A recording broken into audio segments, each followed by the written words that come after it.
Hi Aaron, it's Anthony here from for your week 8 DVR for the MDMA course. I hope everything's good. So first things first, let's take a look at the master level here, because this is a little bit of a problem. So if I get this ahead into where there's more going on in the track. So you can see you've got the limiter here on the master. But when I turn it off, watch what happens. So it's clipping. At the moment it's already showing nearly 5 dB of clipping.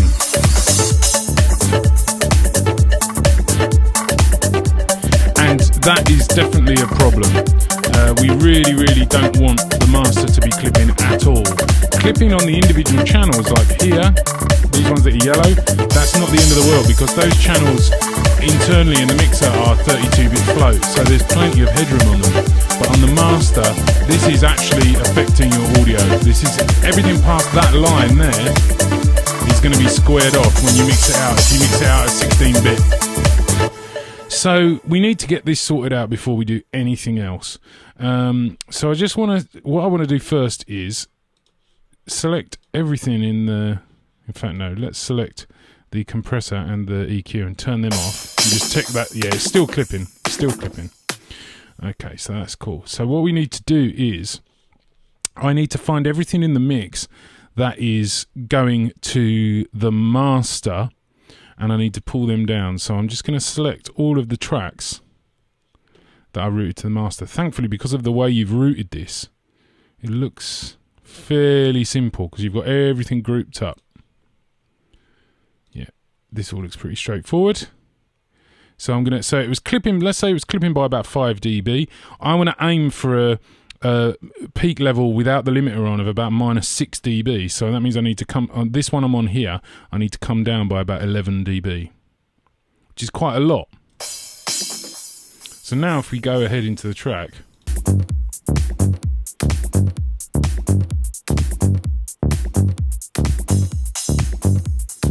so you'll notice straight away that it's sounding very different. Just because, you know, everything's at a much different level here. Let me just double check. I just want to double check that. Yeah, I just want to double check that everything that's going to the master got turned down. Let's double check. So this is, yeah, so it's all these buses and these couple of tracks at the end. So I'm going to go down here by about 11 dB.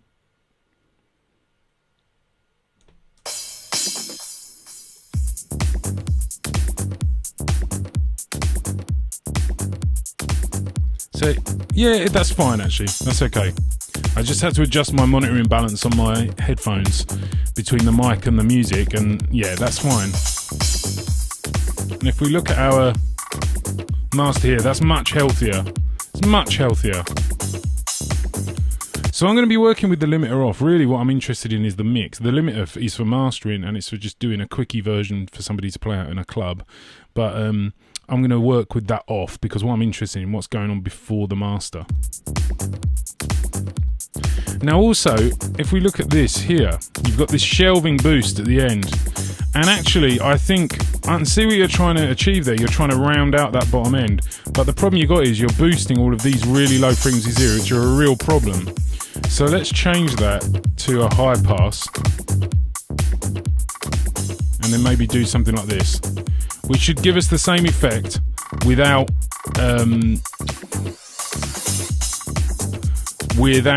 giving us problems down here. Now, if I go back to the start, there is a bit of a problem there. That cymbal, that crash, is a bit of a problem, because if, well, let's find it first. Where would it be? Maybe it's in, must be in the, is it in here?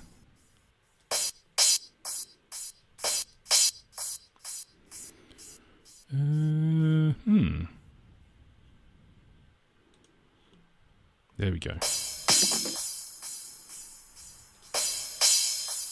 So the problem we've got here is that the echo is louder than the original cymbal. So you hear that? The echo actually comes through louder. So I think... So that's a bit better if I turn that dry level up to 0 dB. But I actually think this is going to need a bit of work to really...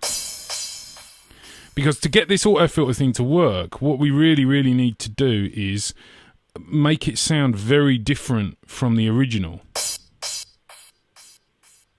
And it's panning over to the right just because of the different feedback values, because you've got more feedback there. Now, what I would probably do is have them all around about 50%.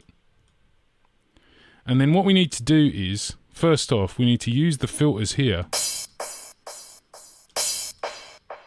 to really make it sound different. Because if you have all those high frequencies just repeating over themselves again and again, it's going to be a total mess.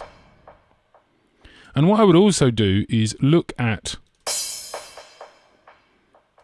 like setting up some different echo times there. I think what I would do is take out the one in the middle. Have something like that. Let's have a listen.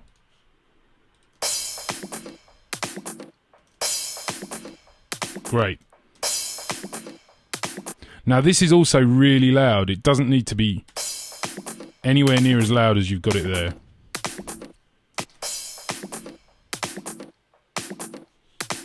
The other thing is, I have a little rule, and it's that you can't have a kick drum, you can't have a crash without a kick drum. And I think it makes sense to just have a kick drum at the very beginning of the track. And again, I think hopefully you know by now my feelings on this is that nowadays when we mix, sometimes we have to do things like this.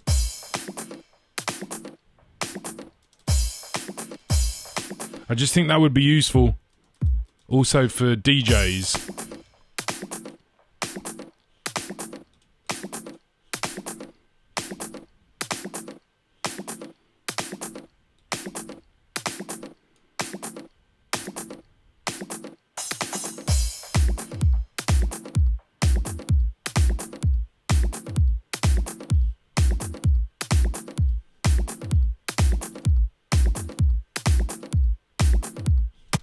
Okay, so yeah, so we put that in there. So straight off, that start, I'm much happier with that now.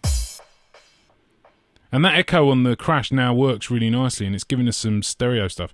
And maybe I would think about turning this feedback up a bit on the two.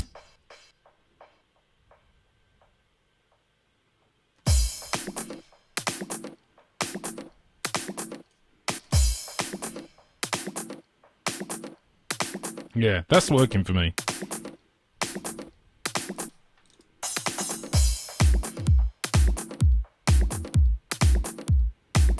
Yeah, great. Okay, so there's a couple of other things I really want to take a look at. I just want to look at the kick here, because I'm not quite happy with this, and I'm trying to see what's going on here. I'm just going to get rid of the spectrum analyzer, because personally I don't use pardon me, the spectrum device in the mix. I don't really think it's that useful. It's useful on the master if you just want to get an overall view. Perhaps if there's some real nasty low frequency stuff or the spikes in the audio. But I don't find it particularly a useful tool. But that's just me. I know in the course notes it does have stuff about using that. But you'd killed the low frequency in this EQ3. So what I want to do is just bypass both of these so we can hear it flat. It is a very, very fat kick drum. It needs a bit of work. So I'm just going to bring in an EQ of my own. It's really, really weighty on the bottom end, and it needs to be calmed down a little bit.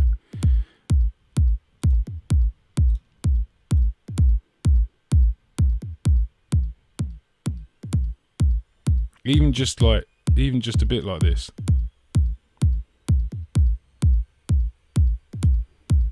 Let's have a look, see if we can get some...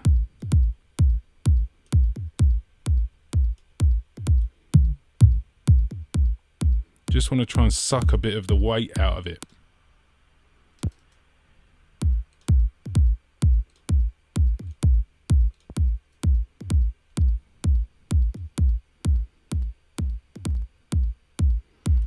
That is really, really overbearing. And that's not your fault, that's the original sound is just a bit too much. Then I really need to find that snap. I want to get as much as I can out of that snap. Did you hear that there? Got a little nugget.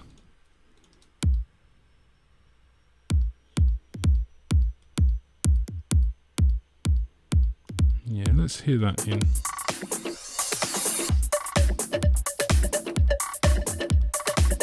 Yeah, I think that's sounding a little better now.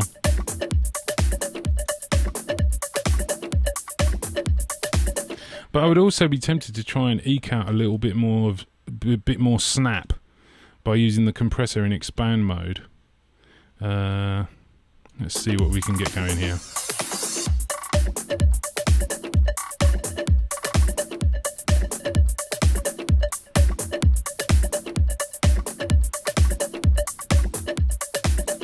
Yeah, that gives us a little bit more life there.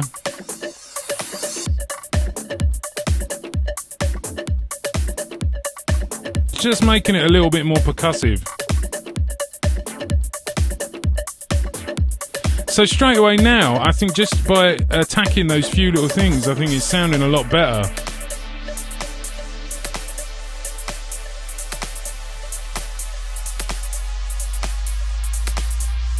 Although this...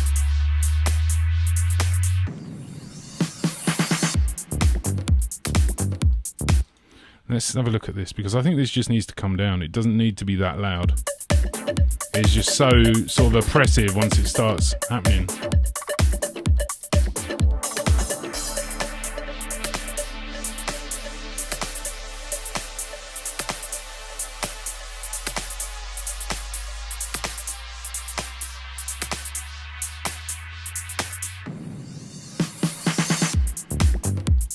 Great.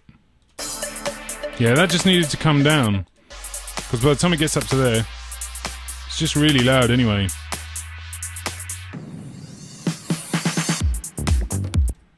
Now let's have a look here, because this drum fill just happens every now and again, and I think there's some stuff we can do here to just make this a bit more exciting. So let's just look at the pan in here, and it's made of two different sounds. It's a snare. It's actually, I'm so sad I know exactly what the drum machine is. It's the DMX, it's an old 80s drum machine, because I know the clap. If you know the track Sucker MCs by Run DMC, like their first single, the whole beat is done on the DMX drum machine, and it's got that unmistakable clap sound. And what I'm going to do is just pan this a bit on the two separate bits. Let's just see what that's like. Yeah, that's quite fun. Or we could just go like this. Just pan from one side to the other. Actually, I think that's better. That's better. And let's go further out on this side. Yeah, that's great. That's yeah, just stuff like that will add a little bit of interest. And remember, we can copy that, and we'll go and find the next one, because there is another one. I'm sure there is anyway. I'm sure I saw some more. Yeah, here we go. So let's just go in there, paste it. Oh, actually, I've pasted the whole region. But that's okay. If I only wanted to paste the automation, I would just need to do it like that. Just take it from the lane like that.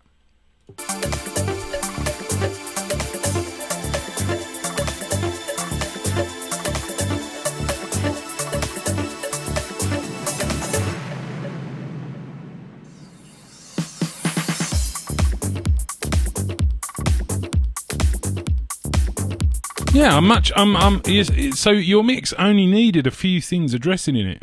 I'm infinitely more happy with it now. It sounds really, really tight. Just watch out for things like that. You've really got to watch out for things like that, where the echo on the crash was louder than the actual crash itself.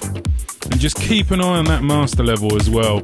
You know, you never ever want this to clip, and it doesn't matter whether you've got the limiter on or not. If that clips with the limiter off, it's always going to be clipped, even when the limiter's on. The limiter just hides it. Now let's just put the limiter on and just hear what it's sounding like.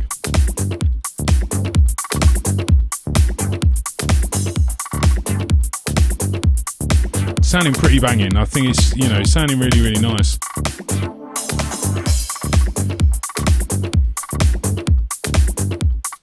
Brilliant. Nice one, Aaron. So thank you so much. I hope you've enjoyed the course, and I really hope the sessions and the DVRs have been really useful for you. So best of luck with everything in the future, and I'll see you again soon. Cheers, man. Bye-bye.